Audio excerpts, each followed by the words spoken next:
We do apologize for that technical glitch. We'll get back to that story in a moment. The police are reporting that 24 persons have been arrested and 3 firearms seized during police military operations in several communities in St. Catherine. Now, the firearms, an AK-47 rifle, a high-point pistol and a Smith & Wesson pistol were seized in Jones Avenue, an area near the Spanish Town Bypass and New Nursery, respectively. Meanwhile, with a curfew coming to an end in Central Village, St. Catherine, there is hope by residents in that community that it will be extended. The presence of the security forces has provided some calm in an otherwise tense environment, which has been marred by shootings and killings. It's a case of Browns Lane versus Big Lane in Central Village, St. Catherine. On one side, a PNP stronghold, the other is JLP. But the ongoing violence, we've been told, has nothing to do with politics. Instead, gang members are at war. Residents in both communities dare not attempt to cross sides, as there is a fear that the consequences could be death. It's not just them alone afraid to come across. We're afraid to go across too. And we have to go across because we have business to attend to, just like how they have business to attend to over here. Up for them side, we have to go purchase, you know.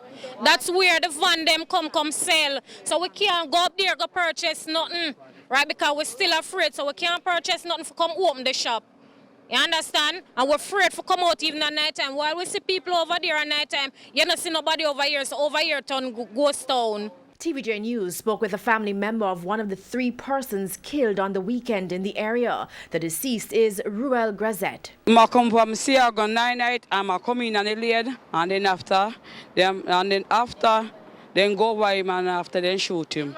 Run out of the bush and then shoot him. Mayor of Spanish Town, who is also the councillor for the Greendale Division, Norman Scott, visited Browns Lane Tuesday. My first thing is I've identified a group of citizens from this community, and they are willing to start a process of mediation with citizens from the other communities.